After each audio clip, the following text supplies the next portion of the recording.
오늘 새벽 기도의 본문 사무엘하 15장 30절부터의 말씀은 이렇게 시작합니다.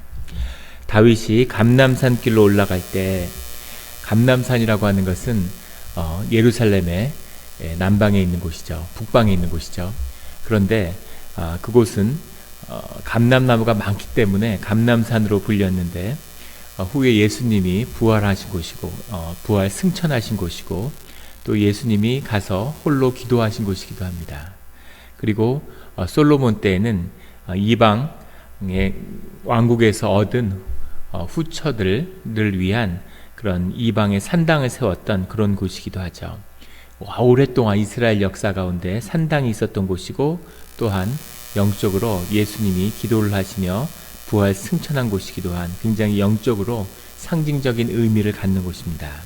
감람나무가 영적인 이스라엘의 축복을 상징하는 것처럼 감람산이라는 것도 항상 영적으로 중요한 의미가 있는 것이죠.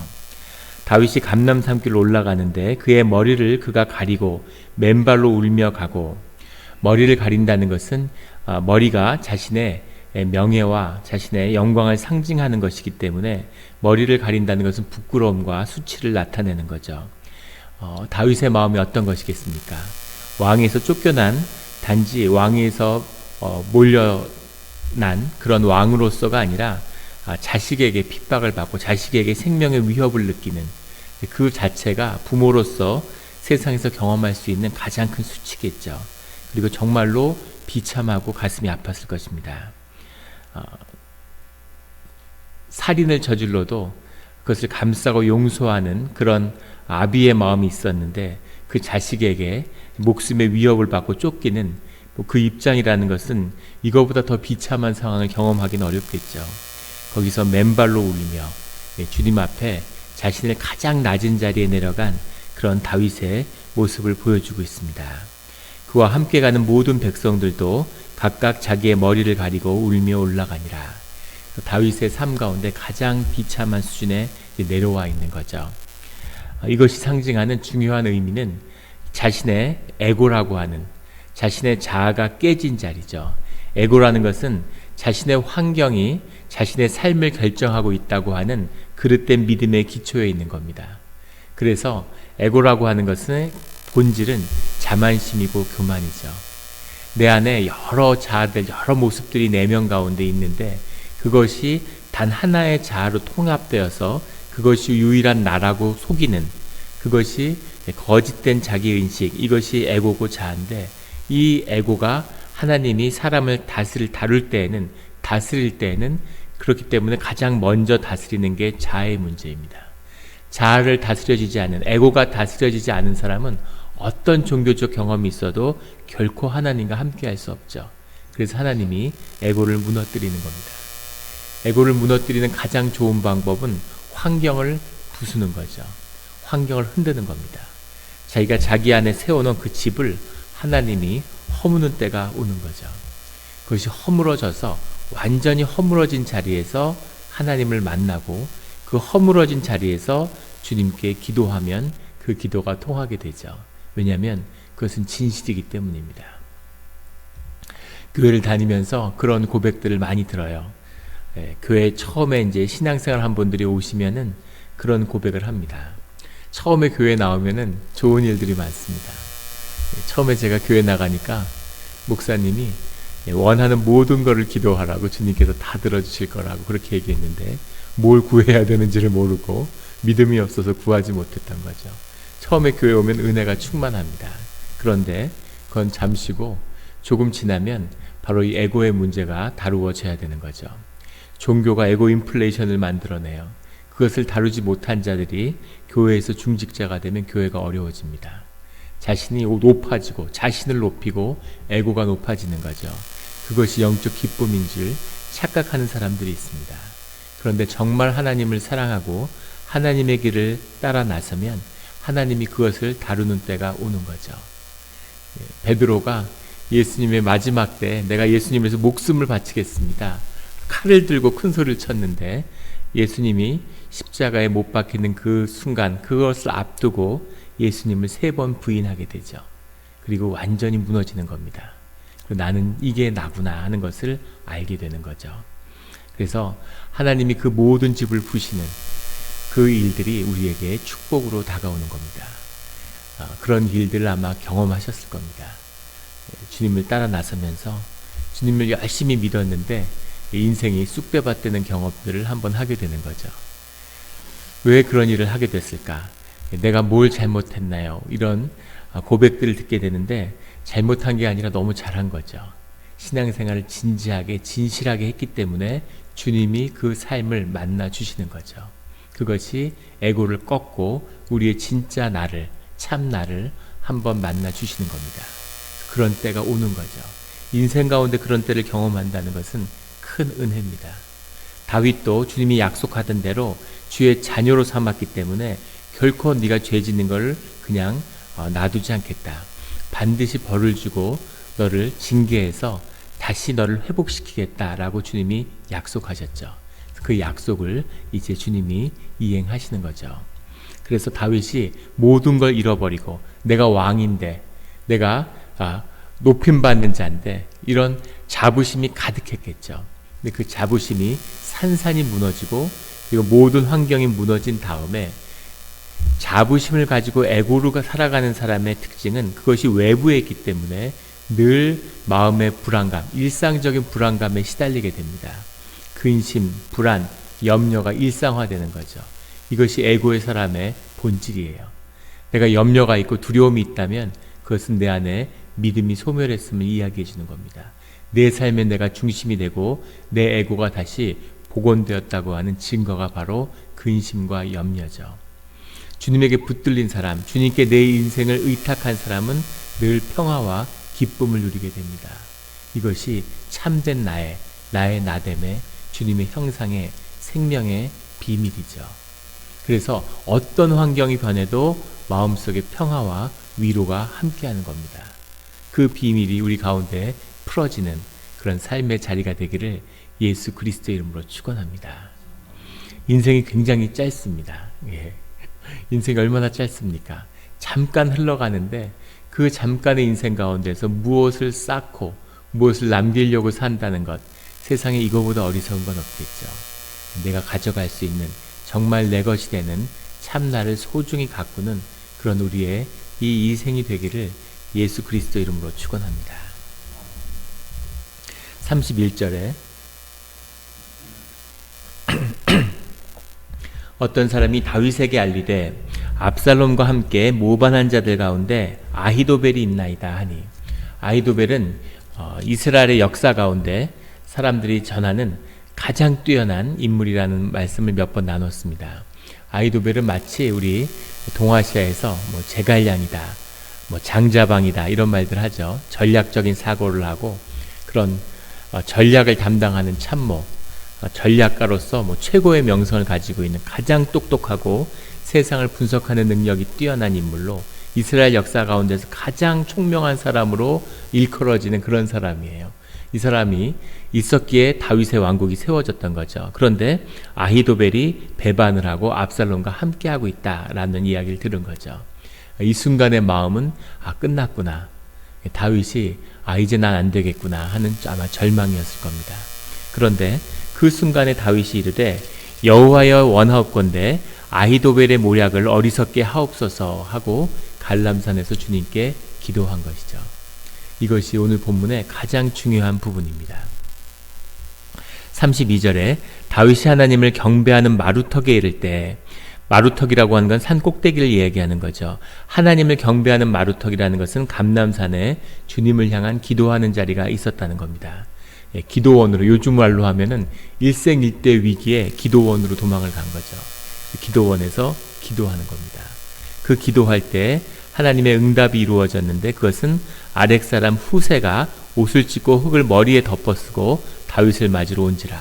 후세 역시 그 시대의 당대에 아주 이름을 높이던 전략가였습니다. 그런데 물론 아히도벨에 미치지는 못하는 인물이었죠. 후세가 와서 옷을 찢고 흙을 머리에 덮었었다는 것은 다윗의 슬픔을 함께한다라고 하는 뜻이죠. 그 비참한 마음을 가지고 다윗의 앞에 나왔는데 33절에 다윗이 그에게 이르되 내가 만일 나와 함께 나아가면 내게 누를 끼치리라. 왜 다윗에게 누를 끼친다고 얘기했을까에 대한 여러 논란이 있습니다. 정확한 이유는 알 수 없죠. 혹자는 후세가 이미 나이가 많기 때문에 다윗이 도망가는 길에 부담이 된다라는 뜻으로 했을 것이다 라는 추측도 있고, 또 후세가 아무리 뛰어나다고 해도 아히도벨의 상대가 못 되는데 후세가 돕는 다윗과 아히도벨이 돕는 압살롬이 붙으면 항상 압살롬이 이길 수밖에 없기 때문에 네가 나하고 함께 해봐야 아무 의미가 없다. 지금 아히도벨이 압살롬한테 있는데 네가 나한테 무슨 도움이 되겠니? 네가 나한테 함께 한다는 것 때문에 오히려 더 우리를 어렵게 만들 거다 라는 뜻이라고 해석하는 사람도 있습니다. 무엇이든 후세가 다윗과 함께해서는 큰 도움이 되지 않았던 거죠. 근데 다윗이 후세 보고 다시 돌아가라고 얘기하죠.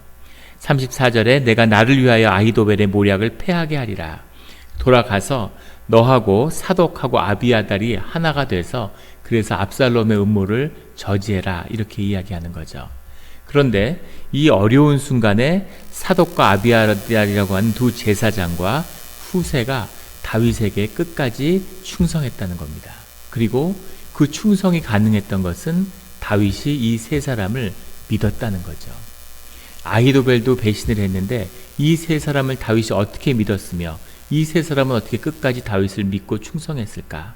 이것이 하나님이 함께하는 비밀인 거죠. 주님을 믿기 때문에 주님을 믿는 사람을 믿는 거죠. 어떻게 사람을 믿겠습니까? 세상에 믿어서는 안 될 게 사람이죠.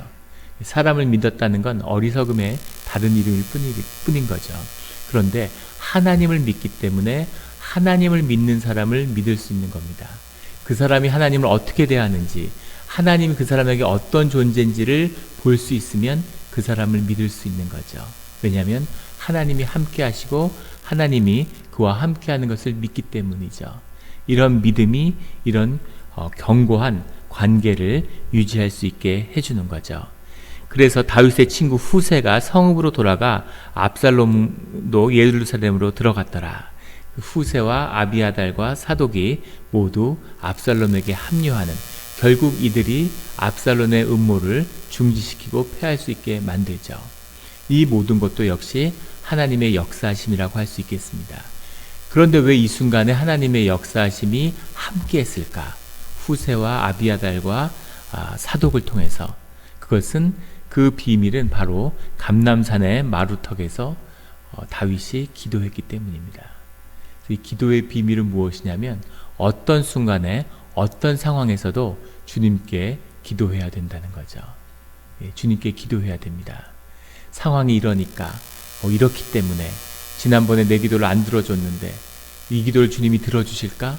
이런 아무 생각하지 말고 그냥 주님께 우리의 간구를 올려드리는 거죠. 듣고 안 듣고는 주님이 결정하시는 겁니다. 믿음으로 주님께 기도를 올리는 것, 이것이 주의 자녀가 해야 할 일이라는 것을 보여주고 있습니다. 또 하나 중요한 것은 기도라는 것이 무언가에 대한 깊은 것을 오늘 말씀이 보여주고 있는 거죠.